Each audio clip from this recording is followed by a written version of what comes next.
Hello and welcome to the Pages of Light podcast, your destination for discussions of popular fantasy and science fiction novels from a Christian worldview. My name is Tyler, aka Verum, and with me, as always, is Gabriel, aka the Quarantine Quartermaster.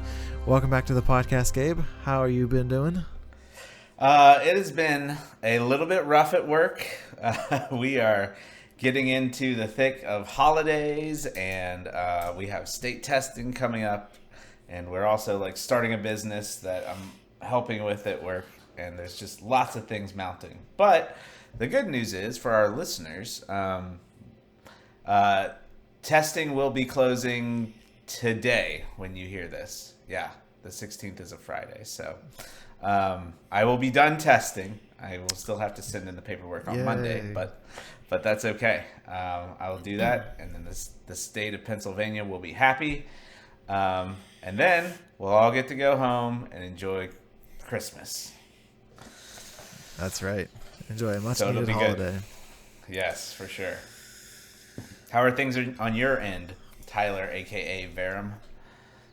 Yeah, pretty good. Also just gearing up for Christmas, so yeah, I work at a church, so we have lots of Christmas Eve services that are going to be happening. How many do we have this year? We have 13. Oh, okay. 13 Christmas Eve services. Yeah, it's actually less than some years in the past. Some years we've had 15. So yeah, I think last year maybe they had 14. Yeah. I think I heard 14 one year. Yeah. So there's one on the 18th, and then we skip a day, and then there's one on the 21st. Or no, one on the 20th, the 21st, the 22nd. And then there's 3 on the 23rd, and then there are 6 on the 24th. So, I asked our pastor, and I think he said around 14,000 people come through the doors of the church. Right. Yep.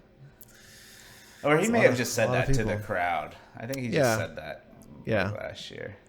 Yeah, I think in our marketing, in our marketing materials, it'll say over 15,000 people come. Yeah. So, yeah, it's a lot of people. So, the time when we're recording this, the registration will be going up tomorrow. So, all of the Christmas stuff will be going live. So, this week has been ironing out all the final details and just making sure that everything's good to go. So, yeah, and then we'll have our kids camp as well, launching December 1st. So, that will be my next thing to do between now and December 1st to make sure that's all good to go. So yeah, lots of stuff happening. Yep. And then that's the culmination of the year, though, is kind of getting all the Christmas services out of the way. Right. Yeah. So or just getting through them, not getting them out of the way. Yeah. So, but yeah, Christmas is a great time of year, and yeah, by the time you guys hear this, because this is scheduled to go up December 16th. So, yeah, you guys will hope you guys have a Merry Christmas. Because by the time you hear this, that's when you'll be listening, is around Christmas time. So, hope you Merry Christmas. Yes, Merry Christmas. Hope you enjoy some time with your family, and remember the reason for the season, which is Jesus Christ's birth and coming to the world, and it is not all about the presents and the gifts that you are giving or receiving. So just remember that. Commercialism is alive and well. That's right. It is America. Yep. So, yeah, we're actually trying to actively train my parents not to give so many things. Right. Because I don't want, my kids being very materialistic. It is definitely a little hard to break that, and yeah, it's better if you don't put it in them early. I can only have a good time if I get something. No. We can have a good time together regardless if we get new things or not. New things are cool, but I don't think that they're a guarantee, and I don't think that we should have them all the time. They should be something a little more special than just the Tuesday. Things just give you a temporary amount of joy or amount of happiness in the moment, and then slowly fades away the longer you have it. So it's like in our our pastor's sermons, a lot of times he'll say like, if I could just get the next thing, or if I could just get the new car, or the new house, or the, whatever, the new job. Maybe if you get one of those things, you feel great, and it's like everything is amazing, and my life is going to be perfect now. And then over time, it just slowly, it's like, I didn't think that. I guess that thing isn't actually as important as I thought it was. And then you have a new thing that you want to get, and then there's always a next thing. So yep, yeah. I'm definitely struggling with that right now.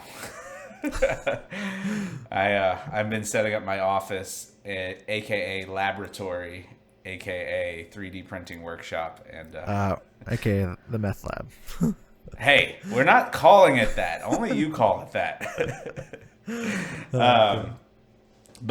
Yeah. So I need to slow things down, and I'm gonna see if I can turn some 3D printed items into money. So that will be a fun experiment. Speaking of 3D printed, you have a guest or a friend on your shoulder there. Yeah, this is the Infinity Dragon. This was like a 11-hour print on the Bamboo Carbon X1 or X1 Carbon, and that saved me. I'm estimating about 6 hours on the print versus like the Prusas that I own. So, yeah, that is a 3D printer that I recommend. Is the Bamboo X1 is probably just as good as the Bamboo X1 Carbon. I got the Carbon because it does special filaments like the flexible filament. Sure. And some other ones. So, but I'm also interested in the multicolor, because making colored 3D prints is really cool, because then you don't have to pay someone to make it look really cool. It just comes off the machine looking really cool. Yeah. So that's why I invested in this one. Yep. Every time we get on to record the podcast, Gabe has some new print to show or something like that. So. Well, you have to remember, I have like 80 customers at school. Like, I have all these kids like that are just like, I want this, I want that. So they're constantly asking me to print different things. Skeletons and the Guy Fawkes masks are like the big things right now. Nice. People want the skeletons, and they're now getting into the Infinity Dragons. We just started printing those this week. So cool.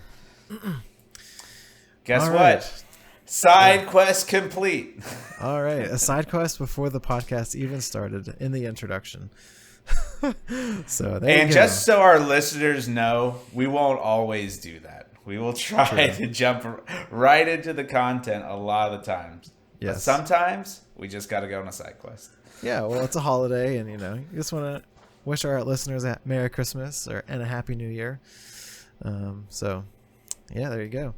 At the end of the podcast, we'll talk about what we'll be doing in the next episode. Because we have a little bit of a new thing that we'll be doing. A new type of book. Or not book. Haha. Ooh. You have to wait till the end to find out. All right. Make sure you guys check out our website. It's pagesoflight.com. And you can also find us on all the social media platforms. Go subscribe on our YouTube channel if you want to check out the video version and some of the other videos that I've put up there on the channel as well. And you can also check me out on Goodreads if you want to see what is coming up in the future on the podcast.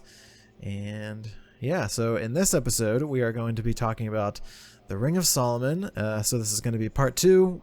At the ending of the book, so chapter 21 until the end, which I think is chapter 38, if I remember correctly. And yeah, so it's been good to check out this book. It's been a fun read. Was it good for you to reread it? Did you like it the second time around just as much as the first? Yeah. I mean, Bartimaeus and just his like personality just like cracked me up, and he's like so full of himself, and I just really like his character, and he's not, he has a sinful nature. After all, he is referred to as a demon, but right. I like Bartimaeus overall. What can I say? And he gives his mind to people that he's like, really he shouldn't be giving his mind to, because they have complete control over him, but he does it anyway. So yeah, why not? Got to give him props for that. Yeah. But yeah, I really enjoy the read. I love.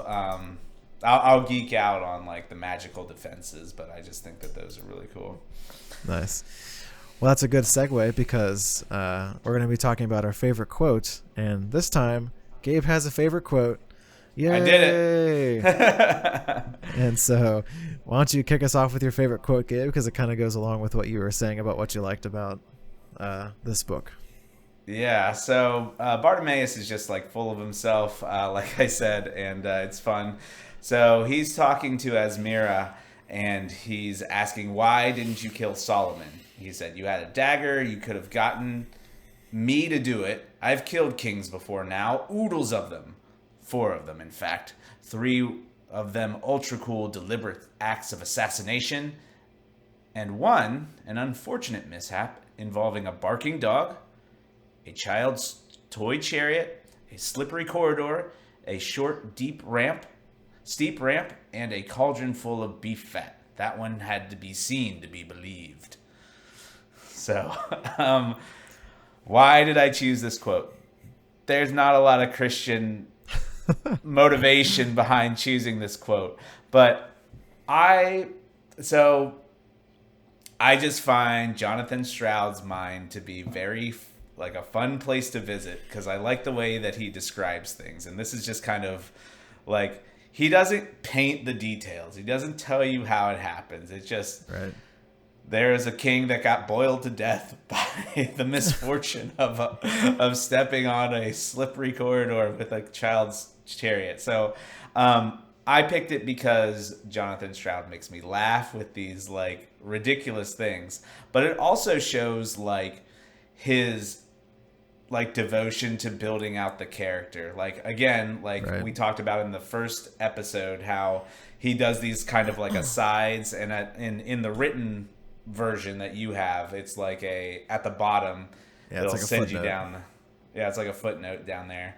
And then for me, as soon as it happens, they just read the footnote right in context with, the story. So you're kind of getting the background information. But it just shows you how he will build out his characters, and he thinks about like where they were previously. And so he kind of builds them out this way. So it's like an attention to detail sort of thing, and then like just his colorful like description of things. So that's why I chose my quote.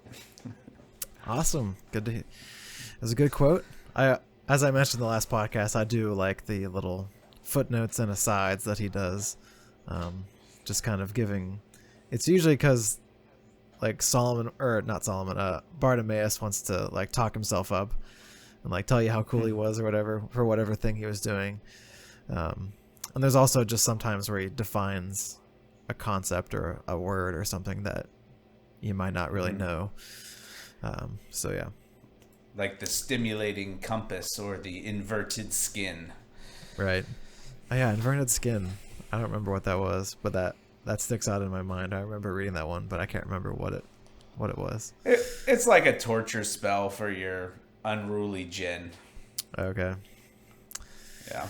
Well, it doesn't sound very good, inverted skin. Nope. Ooh, can't even imagine. No, thank you. All right, let's hear your quote. All right, yeah, my quote is, it was interesting because Gabe's quote is one page before my quote. So they're in the same chapter, almost the same page. So this one is Bartimaeus talking to Asmira, and in the context, this is right after they, I think it's right after they stole the ring from Solomon, and they're basically talking about, like Bartimaeus is trying to ask her some questions about, why she did certain things, and also in the context of why she didn't kill Solomon when she had the chance. And so he's talking to her, and he says, "You don't like that revelation. You don't like it because that means she sent you here mistakenly, and everything you risked was for nothing. You don't like it because if your queen's not infallible, it calls into question the whole purpose of your sad little life, doing what she says, sacrificing yourself for her, doesn't it? Oh yes, and just maybe it calls into question your mother's sacrifice too." And Yeah, I just like that quote because it was Bartimaeus really hitting a nerve with Asmira and her reason for doing what she's doing and trying to steal the ring or kill Solomon, whichever of the two.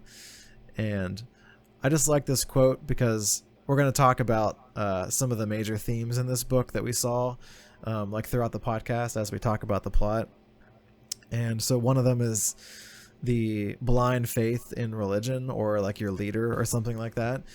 And this is basically Bartimaeus like challenging her, like, your queen told you to do something, but she didn't have the correct information. And so now you're doing this thing based on a lie, essentially. And if like your queen is not infallible, then how can you believe in her?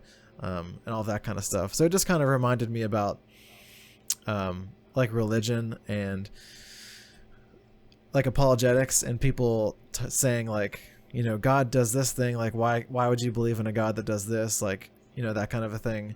But I think it's interesting if you're trying to make it like kind of an allegorical, this particular quote, like if you say the queen is God and then your mother is, and then the mother is Jesus.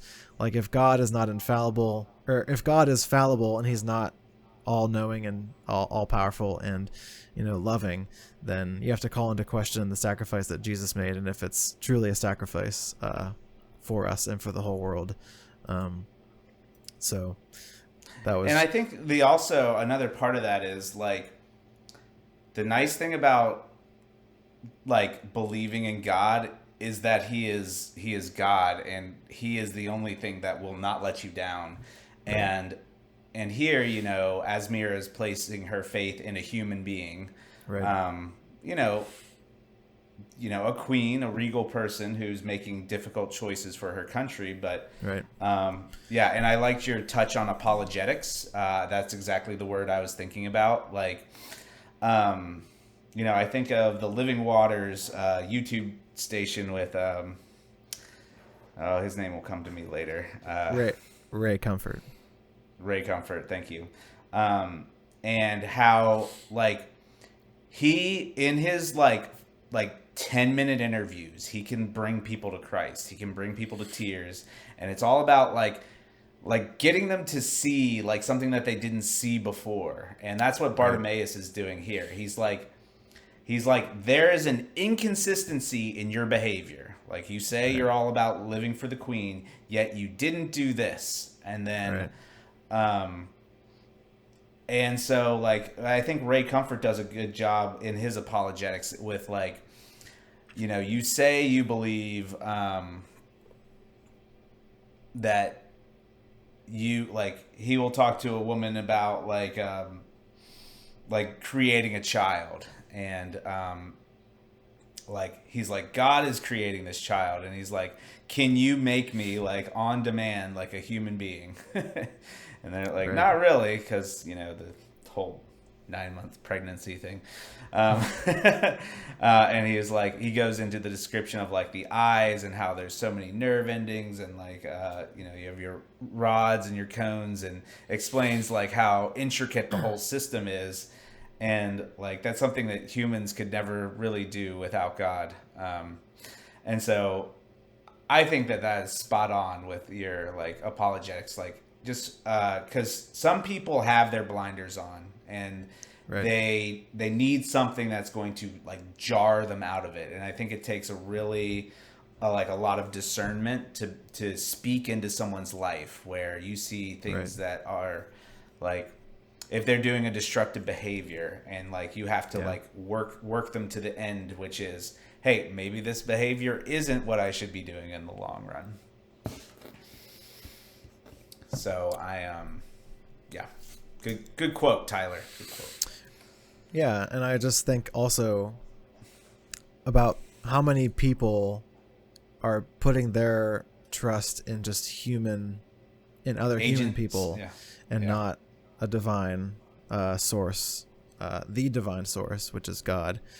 And I mean, you can put your trust in not just people, you can put your trust in, things or ambitions or, stuff like that. Like it doesn't have to be like an individual person. It could be anything that you're making God in your life. There was in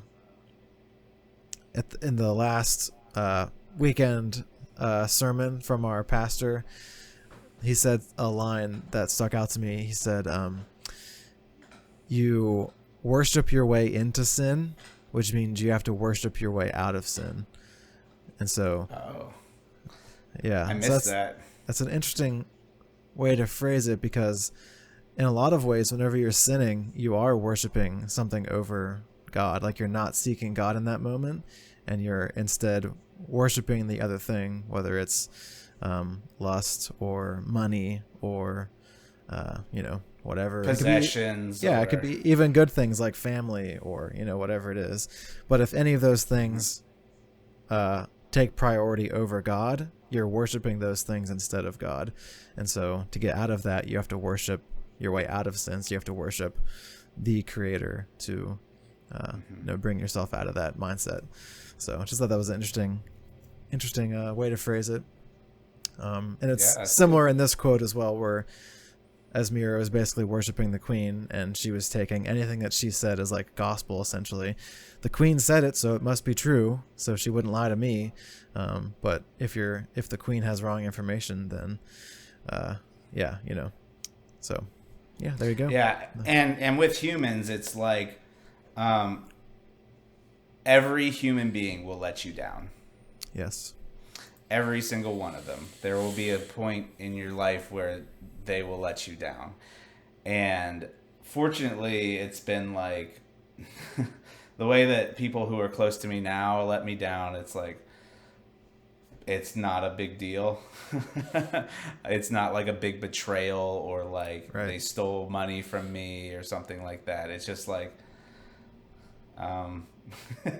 we can't like be on time to this place that's important to one of us, or like just these little things, the little things, and you want to find the people who, like, when they let you down, they're not trying to let you down.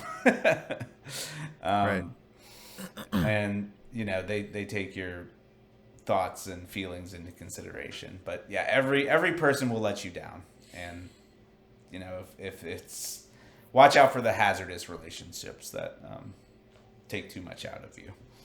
Yeah. The end. The end. All right. Yeah. So there's our favorite quotes. Good discussion on those. So now let's jump into some book discussion. So like we said, we're going to be trying to think about some major themes as we talk about the book. And so one of them, as I mentioned, is blind faith in like your religion or just leaders in general. And what the Bible has to say about that. And then the other one is the burden of power. And so we see this mainly with Solomon in terms of how, like, what it took for him to wield the ring and how much it took out of him. And so that's the main place that we'll see that explored.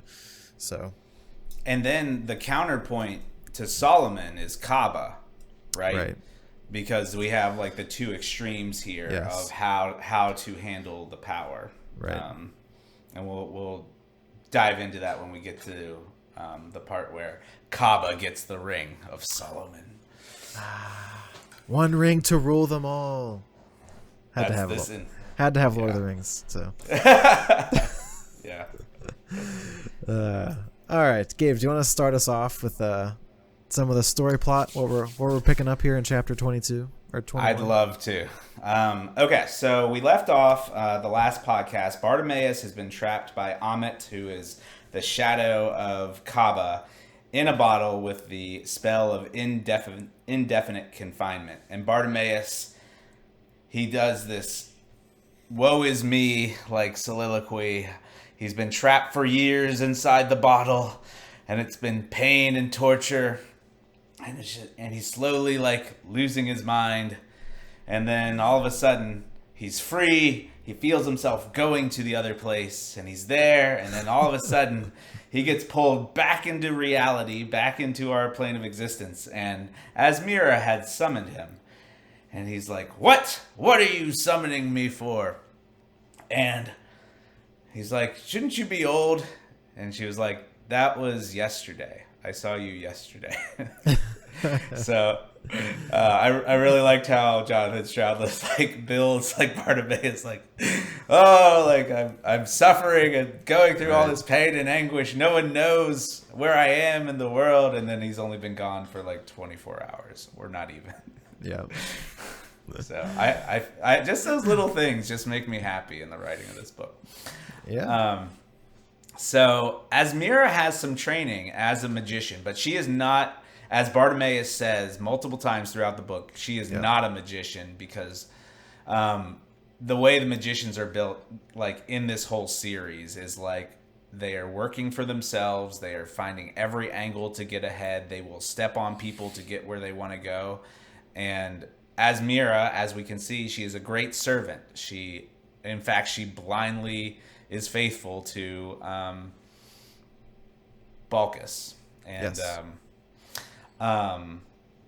so she's great at being that. And she does not have the heart of a magician in the way Bartimaeus sees the world. So she frees him, and she orders him to take her to the ring. And so one of the parts that I like about this book are the magical defenses.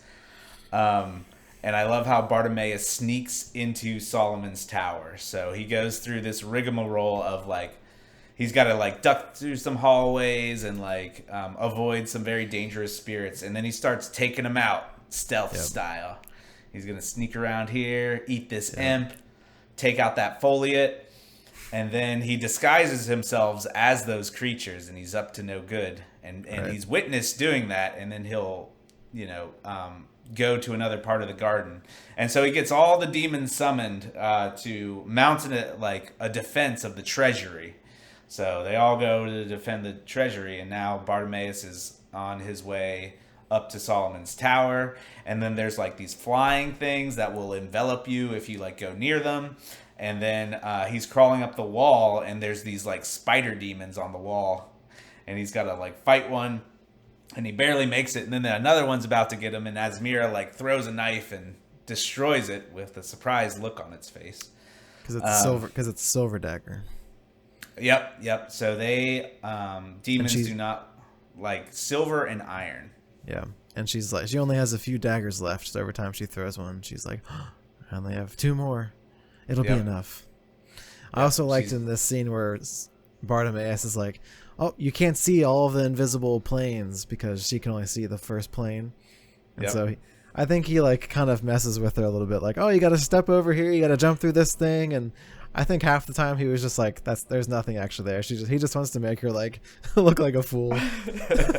Yeah, I love those little descriptions. He's like, yep, quit like, or keep wiggling through or something like that. And like, I love that, like, and Jonathan Stroud does that. He will have the person describe what the other person is doing, like take that sour look off your face, or something like that. Yeah. And so it's like in the narrative format, but it's kind of responding in real time to people. Yeah, I think it's interesting because the Bartimaeus chapters are in first person. So whenever Bartimaeus is talking, he's always saying I. But in the Asmira chapters, it's like third person, because it says Asmira could feel her silver daggers, and it's never in the I form. So it's interesting how he changes the what's the phrase for first person, like what is that, the literary phrase for that? I can't remember, but if it comes to you, tell us. Yeah, but yeah, I just noticed that. Like the Bartimaeus chapters are always in first person, and Asmira's chapters are in third person. I never realized that either. That's interesting. Yeah, so because that's why we can get the footnotes from Bartimaeus, because it's his own inner monologue. Yep. So it's interesting. That is, yeah. There you go. There we go. So they get up to Solomon's tower, and there he is. He's standing there, as large as life.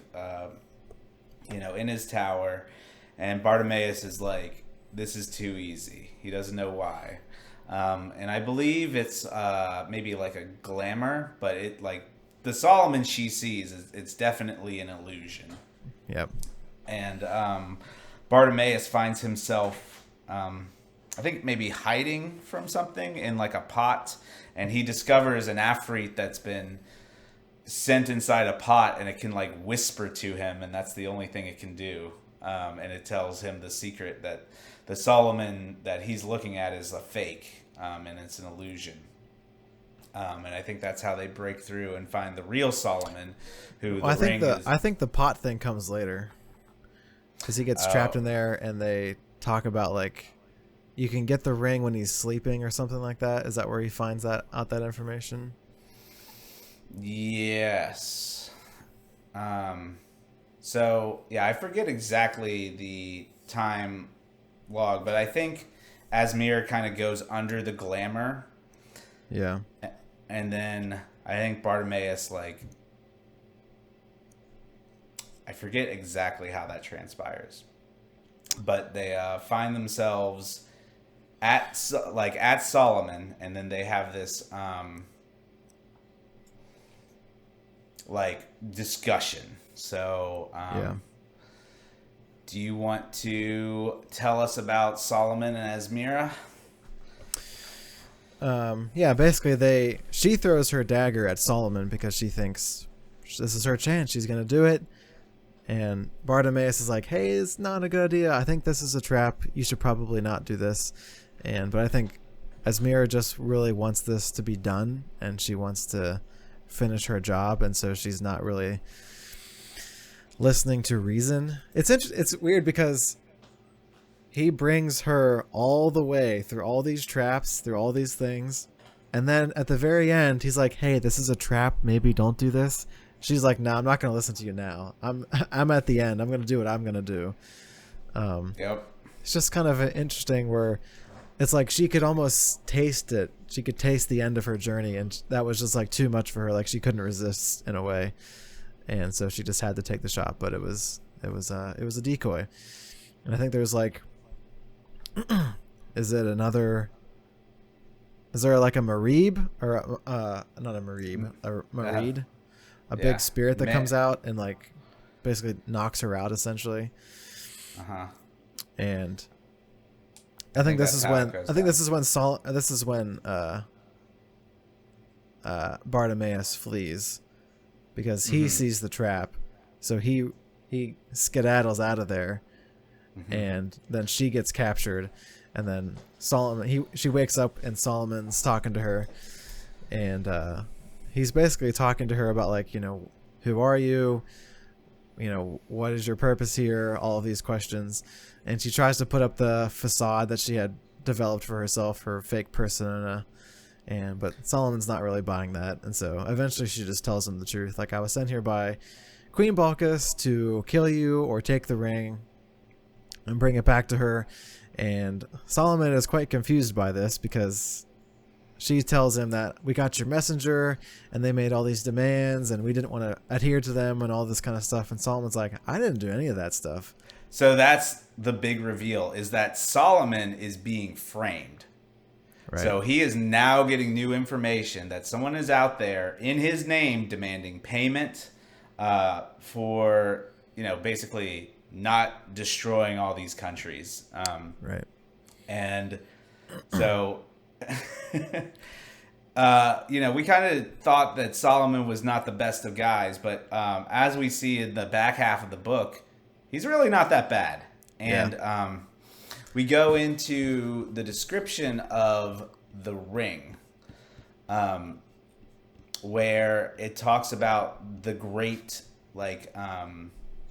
toll it takes on the bearer. Right. Maybe like a Lord of the Rings, takes a toll on the bear. Slowly destroys Frodo. Quite sad. Yeah. So Solomon discovered this ring inside like a crypt, and they had like taken the person and they'd like tied them to a chair, and they had the ring on, and it ended up killing them. And he finds the ring, and slowly he grows in power with it. And what we learn is that it's like plunging your whole body into like ice water. Like, it is breathtaking how much pain is involved in wearing the ring. And Solomon wears the ring every single day of his life. Yep. And he has to carry that burden, and he carries it well because no one knows that it is such a, like, none of his magicians are aware that, like, in order for Solomon to use the ring, he has to go through, like, an incredible amount of self, like, discipline and to bear a burden. And then, kind of like in a Christian way, like, when you are under stress, like trying not to let that bleed over into other parts of your life. Like, I'm feeling stressed at work, and I'm telling people that I'm feeling stressed at work. Should I be doing that, or should I just be carrying my burden? I don't know. I don't know the answer to that question. I think it's all about the heart. Like, right. You know, is the heart to, like, gain people's pity? I don't think so. I think it's more of just, like, because some people do that. They tell you things, and then, like, they right. want you to feel bad for them. Right. And my approach is just like, this is me communicating how I'm feeling. Like, today, I am stressed out.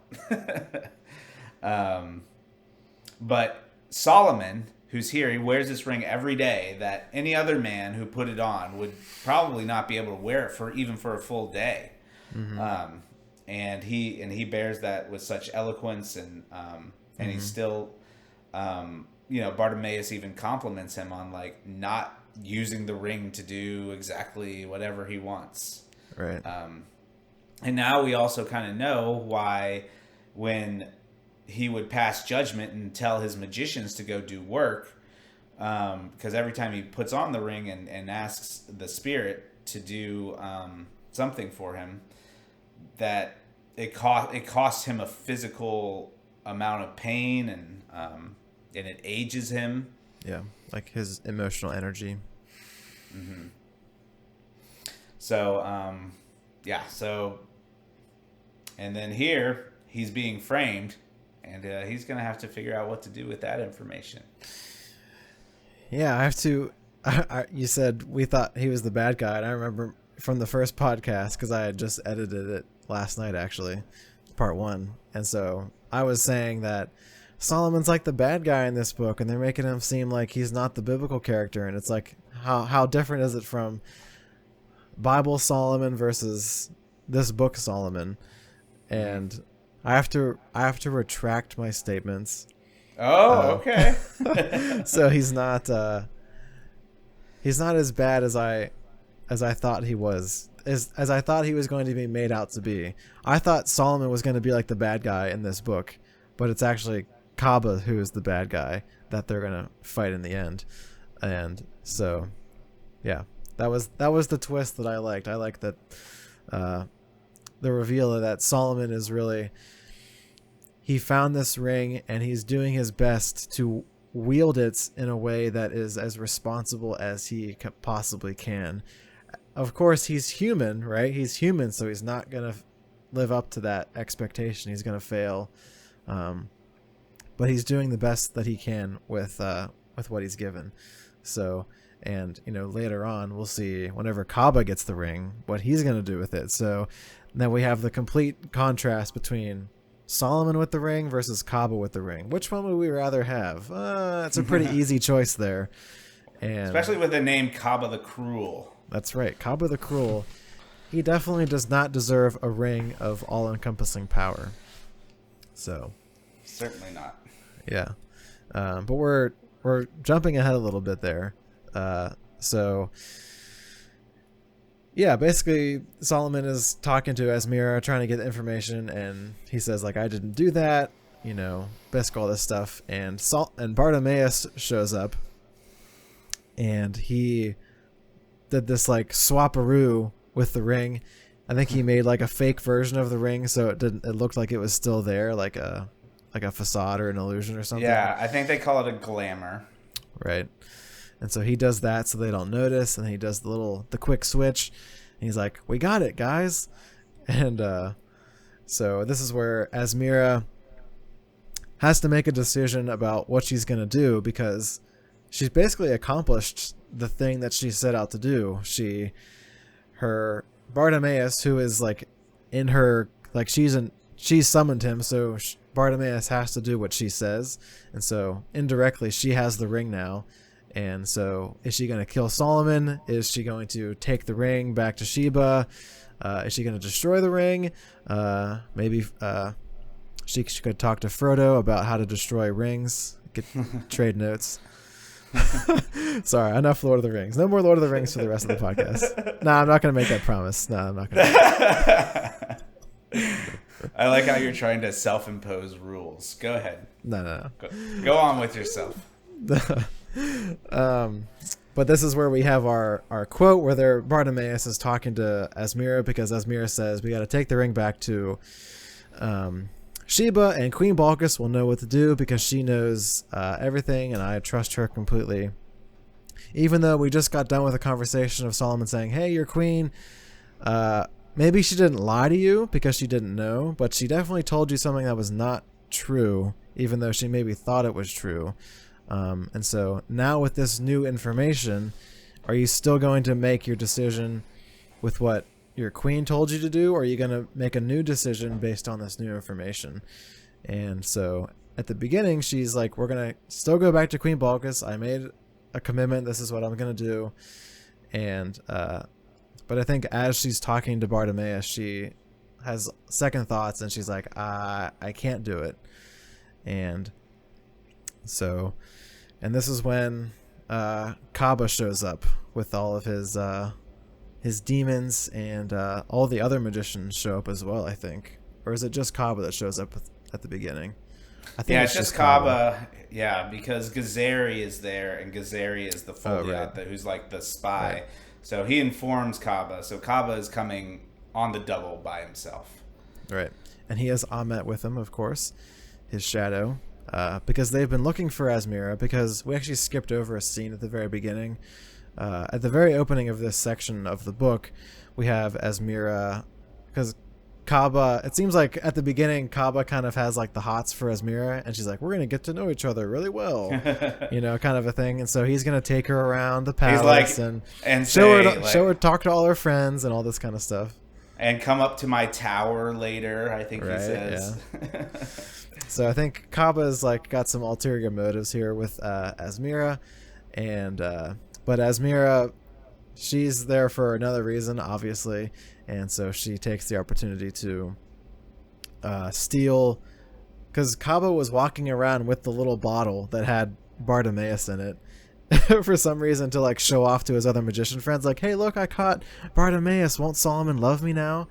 He's like seeking the attention of Solomon.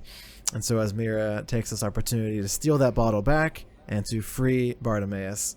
And so basically what happens is Kaba gets really drunk and passes out, and they can't find Asmira, and he lost the bottle. So now they're like, Asmira's gone. I don't have my bottle anymore. And Bartimaeus is gone. It's probably Asmira who took this from me. And so now they're on the hunt. And so now they finally catch up with her. And he's like, Ahmet, basically, because he's a Marid, so he's very powerful, and so he smacks Asmira essentially like out of the way and gets the ring back, and Kaba now has the ring. And this is where we have Solomon with the ring, and then we have Kaba with the ring. So Gabe, do you want to tell us a little bit about what Kaba does with this ring whenever he gets it? So Kaba, the Cruel, he's got a heart of vengeance, and he is not one to, like, as soon as the power is his, he's going to start stepping on people. And so he is going to make his home country like the Mecca of the world, and like he's going to become the ultimate ruler there, and he'll use the ring to take over the world. And he's going to start with Jerusalem. So he summons the Great Spirit of the Ring, and summons the largest army ever assembled of spirits since like way back in the day, and they just start destroying the city. They just like are like raising the city, and so within minutes of Kaba getting the ring, there's like destruction and mass scale death and destruction across the city of Jerusalem. And he wants to make sure that Solomon's palace is torn down because, it's a symbol of his power, and he wants to make sure that Solomon is cut low. And at this point, he believes Solomon is dead because as Mira told him that Bartimaeus strangled him, right. Which was not true. They left him unharmed. And so yeah, in a few minutes, Kaba the Cruel is hurting people and destroying things. So there's his inner character right there. Yeah. There's a scene where some of the other magicians show up and they're like, yo, what are you doing? We need to have like a conversation about this. Like we all need to use the ring together, like kind of like a democracy kind of a thing. Makaba's like, nah, I'm having none of those democracies. This is one person ruling. And there's a scene where Ahmet just like and like slices this guy's head off right in front of all the other magicians. If you remember that scene. And then everybody else is like, they're like, Kaba means business. We're getting the heck out of here, folks. Yeah. So yeah, that was kind of a gruesome scene for a kid's kind of book, but yeah, this just shows the stakes that Kaba's not messing around. This reminded me of. Oh yeah, go ahead. I was gonna say, the beef fat. The beef fat. That sounds pretty terrible way to go too. I know, but he didn't go into very many details. You exactly. You have to infer. And that's why I like that about him. He just like he plants the seed and then he's just like. It's up to your imagination of what happens. Yeah. This scene reminded me of in the first Avengers movie, whenever the Loki opens up that portal in New York and all of the Chitauri armies are coming through this portal and there's like flinging out. There's like all these flying things and these massive alien ship things and just all this chaos is happening. This is what that reminded me of. Like he's just summoned all these demons are flying everywhere and everyone's like screaming and oh my gosh, what is happening? This is insane. Run for cover. So that's how I envisioned this scene happening in my head. Yeah. I like that. I think that's an apt description because that's exactly what Kaba would have wanted. And Ahmet, because Ahmet is like Kaba's like soulmate from the other side. His soulmate. That's a good description. So Kaba's doing all this stuff and there's a scene I'm trying to remember. I think Ahmet is like a little distracted with all the stuff that's happening because he's trying to help in the destruction as well. And so this leaves like an opportunity for as Mira to like she has one dagger left because she had 3 when she started getting into the palace. She used 1 to kill that spider thingy that we mentioned before. And then she used the second one to throw at the fake illusion Solomon. So she has 1 more dagger left and she sees Kaba over there doing his ring stuff and she's like, I can take a shot. I have 1 dagger, silver dagger, which means it can't get deflected by the magic. She's like, I can slice his ring off or kill him potentially. And so she takes the shot and it just describes like slices his finger clean off and you see the ring falling on the floor. It's almost like that scene in Lord of the Rings at the very end where Gollum bites off Frodo's finger and takes the ring off of his little stub finger. So, the parallels. We did it, guys. We did it. So yeah, so it's like that scene, and so now, and this, whenever the ring gets chopped off, this like leaves Bartimaeus, gives him an opening to like dash, and he transforms into, I think they said it was a phoenix, right? Yeah. Is that what he is? I think that's on the original paperback. There's a picture of him as a phoenix. I think that's what the art is. And so he flies, and in his beak he picks up Kaba's little stub finger with the ring, and he flies straight away because they had previously had a conversation while they were being imprisoned that we need to get the ring, we need to fly it to the sea, we need to cast it into the ocean so that nobody can have it, because they decide that the ring is too powerful for any one person to have. So, and that is so he flies away into the sea, and now that Kaba is severed from the ring, he doesn't have all his magical powers. And Solomon makes this comment because as Mira runs away, essentially, I think she's gonna go fight Kaba, but she's like, I need a weapon or something, and so she runs away. And Kaba's like, haha, she ran away, I win. But she actually just went to go find a weapon, and she meets Solomon over there. And it was funny, like she comes up to Solomon, and Solomon's just like, yeah, I've just been watching everything happen, just taking it all in. It's like that. It's like that scene in House of the Dragon where, if you've seen House of the Dragon, Daemon Targaryen is, he's watching all of these things happen in his family, and he's just like sitting over on the side, like leaning and smiling, like, ha, this is a funny scene, like all these people are doing these crazy things. It's just a funny scene. And so now they have to team up, and Solomon seems like he kind of likes Asmira now, because Asmira didn't kill him when she had the chance, and he thinks that, you know, she's pretty skilled. She got through all of his traps with Bartimaeus' help, of course. And so yeah, now they're gonna help each other and get all these magical artifacts and use them against Kaba, because Solomon makes a comment that he's almost weakened because he was channeling so much of his power through the ring, and now that whenever he lost the ring, like, it left him in like this like reduced like state where he couldn't like remember all of his magical incantations that he has to say. I don't know if you remember that scene, but yeah, and he wasn't like a real magician. Like, he kind of only barely knew it. And the ring is really what Solomon.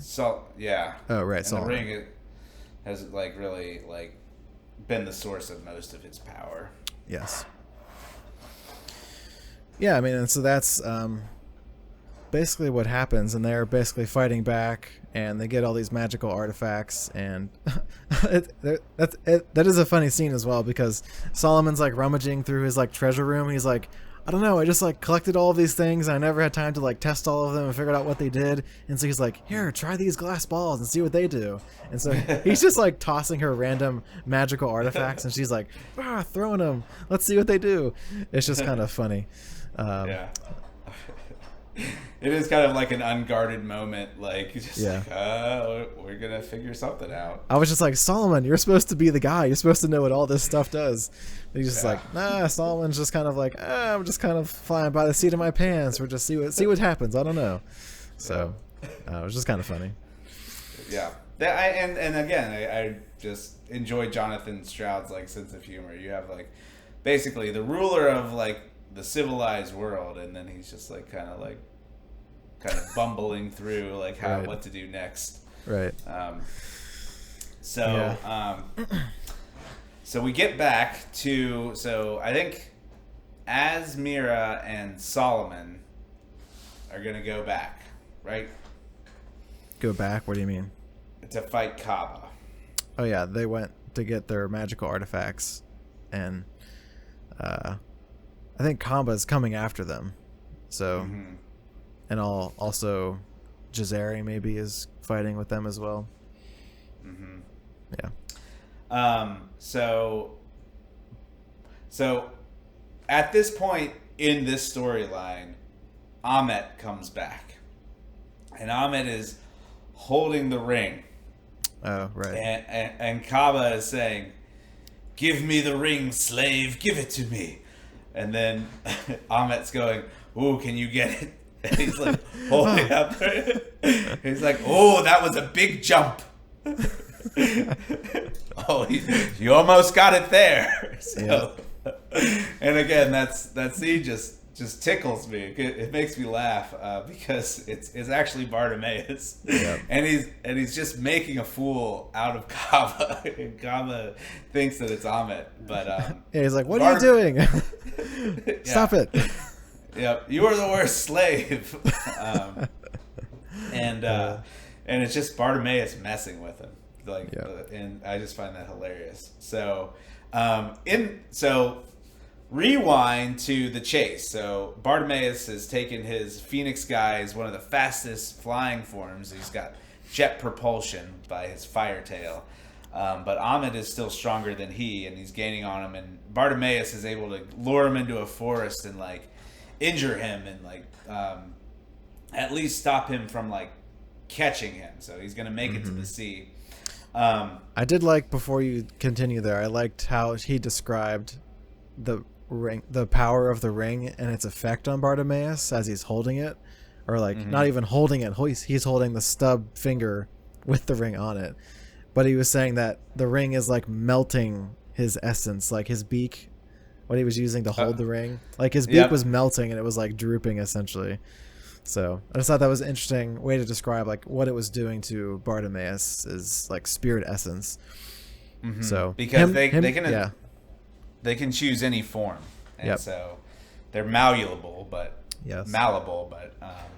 he's definitely suffering. So he gets the 40 miles to the sea, and he knows his charge is to throw it into the sea. And then Amit's like, if you throw it into the sea, I'm just gonna go get it. Like, right? A little bit of water is not going to stop me from retrieving this for my master. And so Bartimaeus says, "Well, I've gone this far," and so he's just like, "I got to go the whole way." Right. So he puts on the ring, and so this whole time it's melting his essence. It's causing him pain. He doesn't even like being in its presence because it's got this immense glow on all the planes. And so he decides he's going to put it on. And so he said it was like opening a gate to the other place. And his essence is being like whipped around, kind of imagining it being like in a hurricane. It's just like this whole torrent of energy trying to rip him apart. And he's holding strong. He's a strong genie.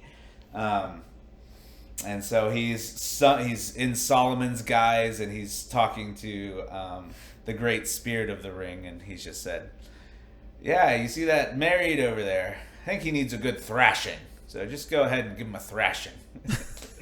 and then well, before whenever he put the ring on, Ahmet was like, "I'm out of here." So he starts flying away, and he can see like from a long distance like what's happening to Ahmet. Yeah, and it's happening in the distance. Like, that needs to be taken care of. And then, apropos, Bartimaeus gets the Great Spirit to find a bottle in the ocean, bring it up, and then he's going to put Ahmet in the bottle with the spell of indefinite confinement. Just like Ahmet did to Bartimaeus. Yep, and so Bartimaeus has turned the tables, and he has defeated Ahmet, and then he just like lightly drops the ring in the water, gets wet. He's like, "I fulfilled my charge, now I'm going back." And that's where we have the funny scene where he's getting Kaaba to leap for his amusement when he gets back. Yeah. So at that point, Bartimaeus returns, and does he give the ring to Asmira, and then she decides to give it to Solomon? Is that how that goes down? I think, well, like, as Ahmet, he like toys with Kaaba, and then I think it was described as like he just like smacked him like across the palace, and like he like hit him just some like bookshelves or something and went unconscious. Yep. And so Kaaba's like incapacitated essentially. And I don't think he gives it to Asmira. I don't think Asmira touches it. She only touched it that one time.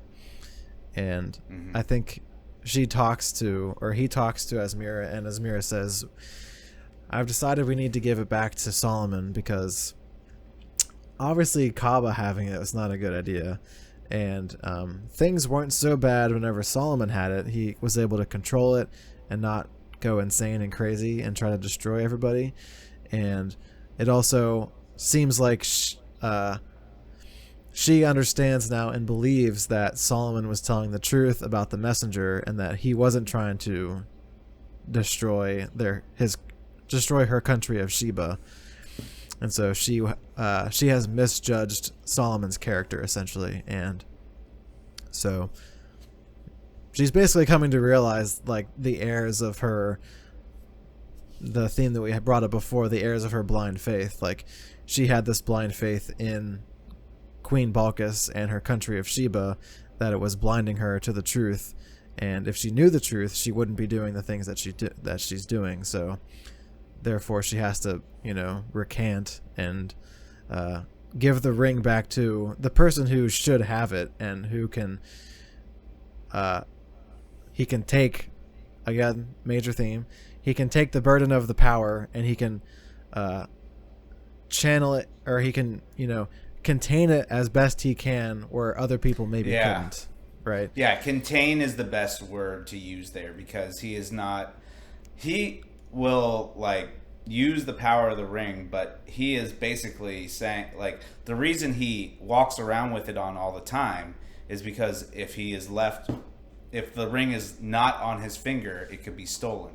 Right. And so he's preventing all magicians, like, because he knows how corrupt people are, because we're all humans, we're all fallen, we all naturally have a tendency to put ourselves first or our family first, and we're all guilty of the sin of pride.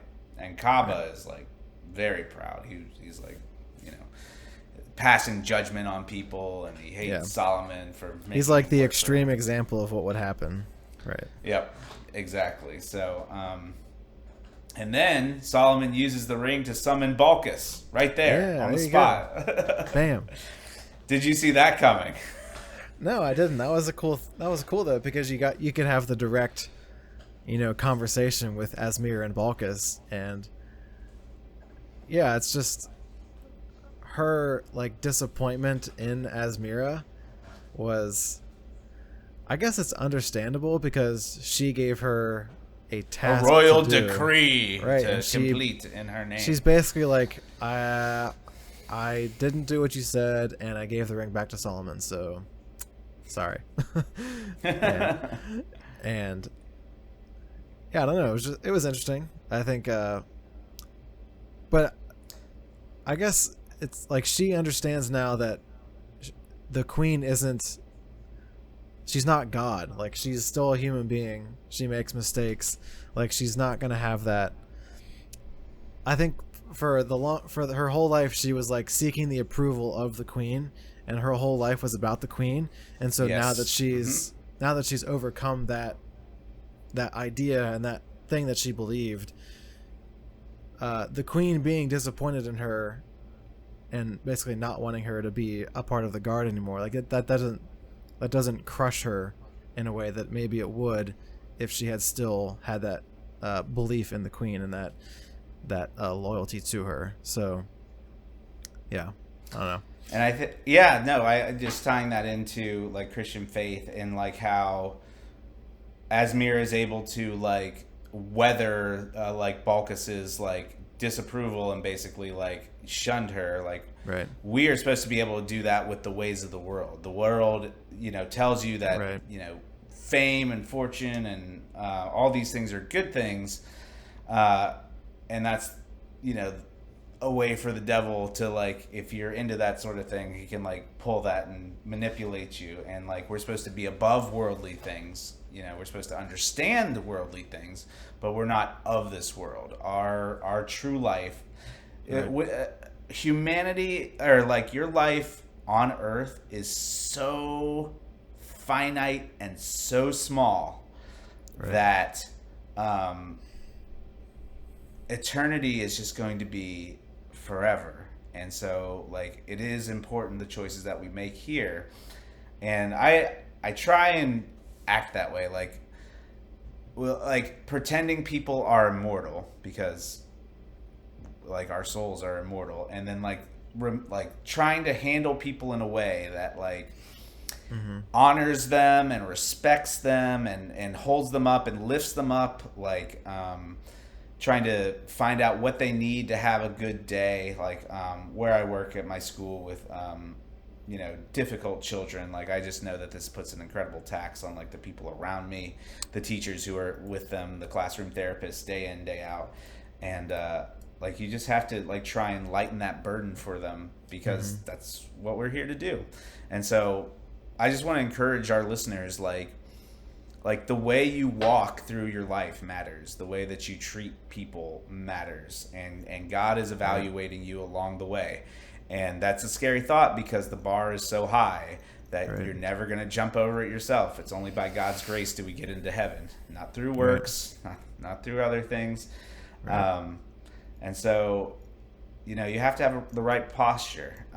And so the idol here is that Balkis is my all. Like, she tells me everything. I base my value off of her, being pleased with me. Yes. And then like, now she doesn't have that idol anymore, and she can walk free in her own skin and make her own decisions. And I think, that's what the gospel is supposed to do for us as Christians, is to free us from those worldly things, so that we can walk through life and be, light for God's cause, and bring other people to the light.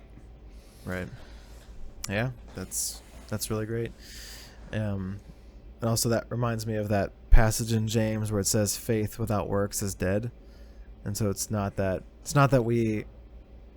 our works give us our salvation. It's that we get our salvation through our faith, but that faith isn't like, it's not like a true sense of, like, you're not living it out properly if you're not doing anything in the world to display what God has already given you, in a sense. So like, we need to be in the world but not of the world, like you said, and doing our best to be good representatives of Jesus Christ, and pointing people to that truth and not to the truth.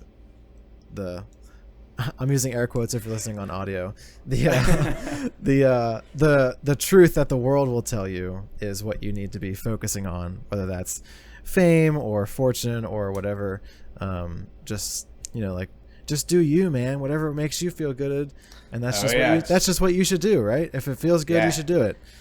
Yeah, feels good. You should just do it. You do you. Whatever makes you happy.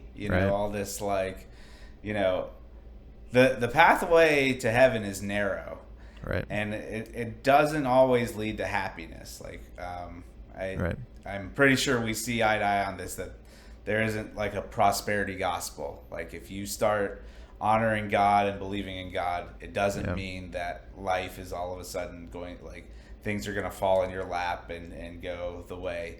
I do think that living a Christian life and living out the values is going to build your house on the rock.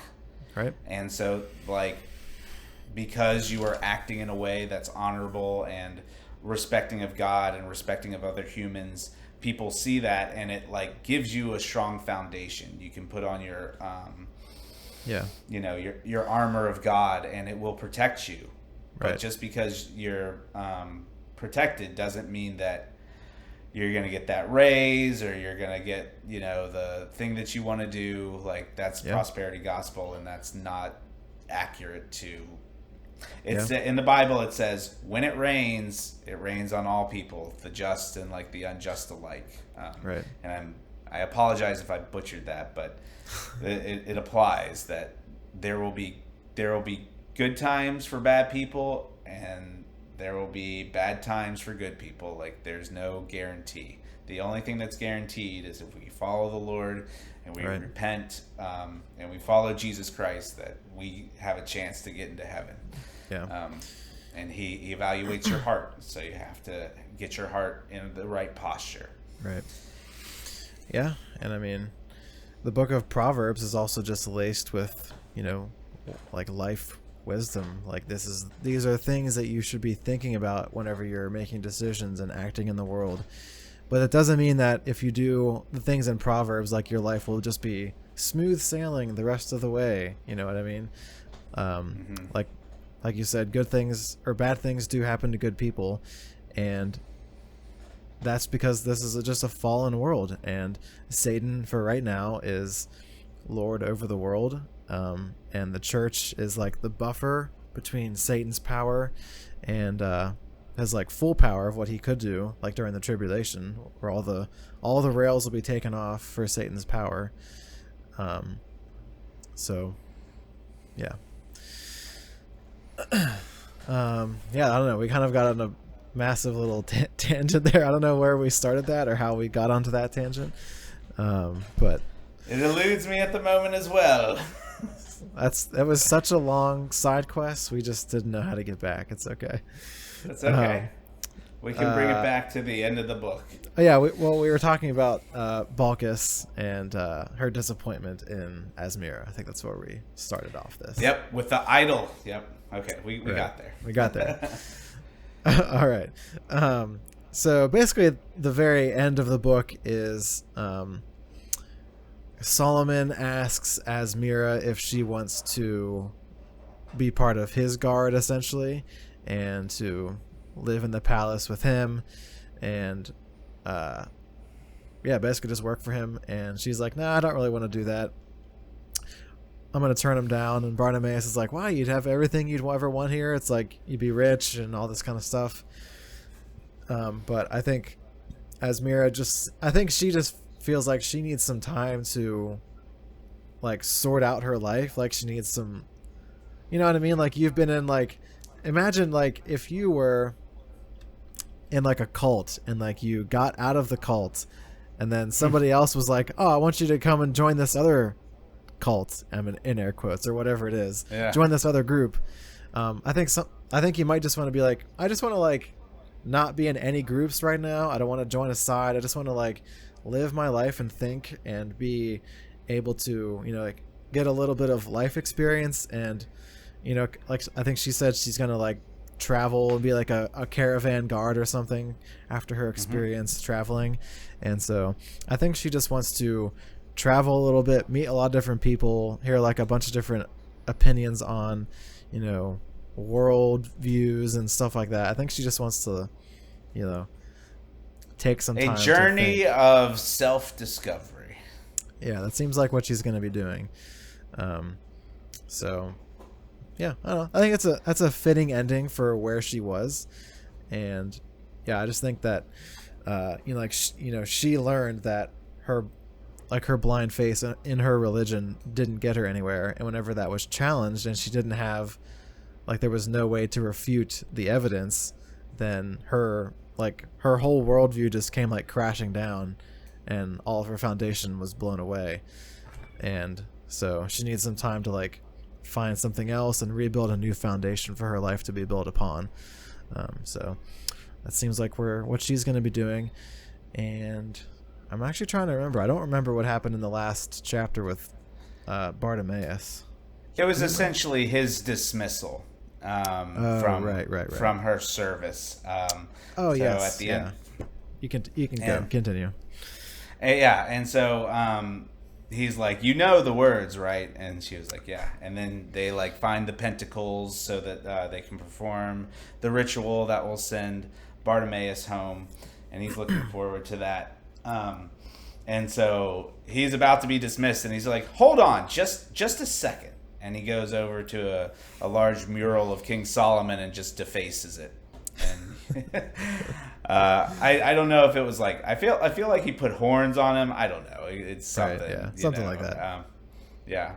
Like messed with him, and he's like, okay, continue. Like, now you can dismiss me. That's a very Bartimaeus thing to do. Yeah, he's just like up to mischief, up to no good. So he's got to get his one little like last dig in at Solomon. So that was fun. And then he was like describing her, saying the dismissal words and how she hesitated 3 times. She had one major stumble, but he was just going to overlook that so that he could go home.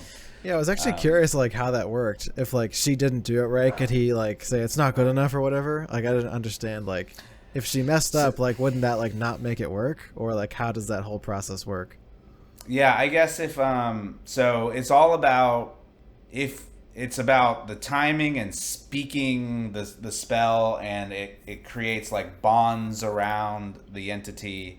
And so at this point they're being lifted, and so if she doesn't say it right, she is potentially risking her safety. Like he could maybe attack her on his way out, because you're breaking down the barriers, and if you don't do it the right way, like think of it like a chute, like. Yeah, I understand what you're saying.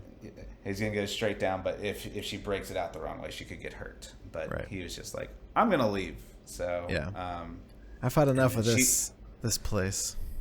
Yep. And then she is going to just go out into the day and see what happens, and that's where we conclude our story, The Ring of Solomon. There you go. The end. All right. I actually had a question. Actually, I have two questions. Okay. So this book ends, and then the original trilogy. Mm-hmm. Does it imply that did he have other adventures between this book and the original trilogy, or is this like, does he not wake up until the trilogy starts? The original trilogy starts. So or not wake up, like summoned. Yeah, it's summoned, I think would be the best term. Yeah. So it alludes to there being time between their. Wait, I can't remember, because there's definitely like in the third book, like he talks about something like the abacus and like the stone or something. I can't remember the exact phrasing, but it implied that there was an adventure that he went on that was not detailed in either the second book or the third book. And I can't remember if Jonathan Stroud built in some other things, like some other services that he's been in, other than the main one. Right. In that series then that we visit in the third book. So not a big deal. I was just curious. Yeah, I can't remember off the top of my head. Cool.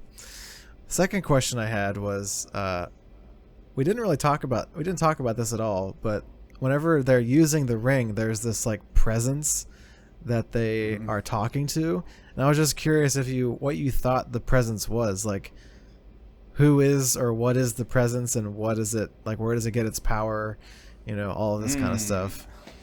So it has to be something like, if it is controlling like all of these like it feels like thousands of like genies and afrits and marrieds and hordes of imps and everything, it has to be more powerful than all of those things. Yeah. And so like they kind of describe the other side as like they can even like conjure, like by naming something in that place, they can summon it out of there. And then there's like greater demons that have only been named and summoned by a certain number of people. So like in like the other series, it kind of details how like some spirits are so strong that they need like 4 magicians to summon it, and that's like a really strong like married or something. And then there's wilder, bigger energies beyond that, and the married makes like could kill like, let's say like thousands of imps, and thousands of foliots, and fight bunches of genies, and jinn. So, and then he's saying there's darker, even more shadowy creatures like with more power beyond them. So this had to be one of those creatures. If it can control all of those. And what I'm imagining is that there was like some sort of magical cabal that like had like 30 or 50 so they had this super powerful spirit, and they infused it and linked it to this individual to the ring. Right. Okay. And then so it's confined to the ring, but the amount of energy that went into that ceiling and like containing it within the ring had to have been done by a group of magic users, highly skilled, and lots of them.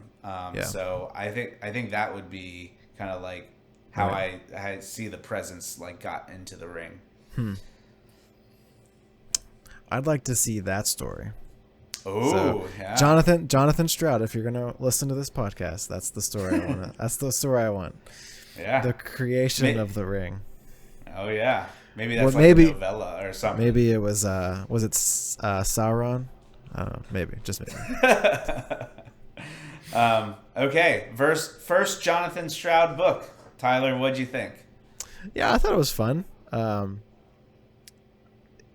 Has like there's some really fun parts and some really serious parts, and yeah, I liked Bartimaeus's kind of humor throughout and his kind of stumbling kind of nature. He doesn't like he's I think I mentioned this in the previous podcast, but he's the type of he's obviously very highly skilled and very intelligent, but I don't think he can plan, but I think he's very much like he just takes things in stride, and he is really like on the fly, and he's very quick on his feet, and sometimes that can be really good, but sometimes that can be really bad if you didn't plan for a specific scenario and you're just like out of your depth essentially.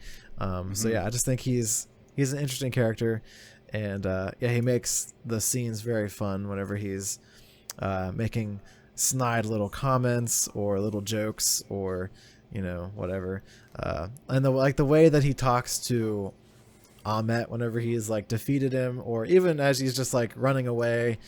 And I love that scene where he got the big wooden trees essentially and like made them like big stakes and just flung him into Ahmet, and so like, you can't fly now because you got 2 big holes in your spirit, so haha. So yeah, just a lot of fun. Yeah, and there's also like the stuff with Asmira, and I think that's like that's a good story just for and for people to learn, like, you can't have blind faith in anything. I mean, like, even in like Christianity, you don't have blind faith. Like, there's all of the arguments and arguments for God, and you see the evidence in creation and, logical arguments. Like, there's all these things where it's not like, God exists and I just believe that and there's nothing else. Like, there is a lot of things within Christianity that you believe for a reason, not just because you want to believe them blindly, right? So I think that's just a good lesson. Like, you don't blindly believe in people or religions. Like, you have to think about why you believe those things and like test your faith, right? And that's how you find and like hone your identity. Like, what are the things that you will stand up for? And there are so many times I look back at my life where I was just like a follower. Like, right. Someone would say something like, "Oh yeah, like, okay, now I believe that. That makes sense." Right. And then like I was never evaluating that, with what Christ has said or what the Bible has revealed about God's character. There was never that measure, like where I'm going to compare what someone has said to what God tells me to do. And now that I've done that, I've become a stronger person, right? Because I do try to evaluate, what would God have me do in this situation? Yeah. Build the house on the rock. Build the house on the rock. Yes, that's my final thoughts, and I think that's a good place to end it. Yeah, I mean, I would be down to doing other Bartimaeus books in the future. So that's what I wanted to hear. If you'd like to see us read more Bartimaeus, leave us a comment. Maybe we will get to them in the future. There's so much to read, so we'll do our best to see if we can do as many things as we can. I will say he also has another fun series called Lockwood and Co. Yeah, I read that in his bio at the end. Yeah, and it's more they're like psychic investigators. Okay. And they investigate ghosts, and there's like different types of ghosts. It's kind of like the different types of spirits. Oh, spinning. Like, yeah, spirits. Yeah. So they have like, like the white woman apparition, and then like the horror, and like there's ectoplasm, and so that's another story. Like I think it's 5 books, and I've read that Okay. I think twice. So that one's also interesting. Yeah. Yeah, there's so much to read, and there's like not enough time to read them all in general, but there's definitely not enough time to do all of them on the podcast. So it's just, if we do the podcast until we're like 80, I bet you we could get to a lot of books. We'll get it all. Not possible. All the books. I don't know how many people would listen to us if we're 80, so we'll be young at heart. That's right. All right, so that's going to do it. Thank you guys for listening or watching if you're on the YouTube version. And the next episode is going to be on... So I mentioned previously it's going to be a new type of book, and that is going to be a manga, whichever way you want to say it. And it's called Vinland Saga. I've seen this on a lot of booktube type channels. A lot of people are doing different mangas and stuff. So some people doing Vinland Saga, Berserk's really popular, One Piece. There's a bunch of different things that people have been doing on the booktube space. So this one looked the most interesting to me. It's some historical fiction set during like the Viking era, and so it looks pretty cool. And I'm really excited to read this because I've never read. Actually, that's not true. I have read one manga. I don't know if you can see. I have a manga down there somewhere that I got at some convention that was like a local artist guy who did it. So I have one manga that I've read. But yeah, this will be fun because you read it from right to left instead of left to right. So that will definitely take some getting used to. And there's no audio version for this, so unfortunately that means Gabe's gonna have to actually have a physical book and read it. So what do you think about that? I'm a little scared, to be honest. Yeah? I'm a slow reader. I'm a very slow reader. I am too.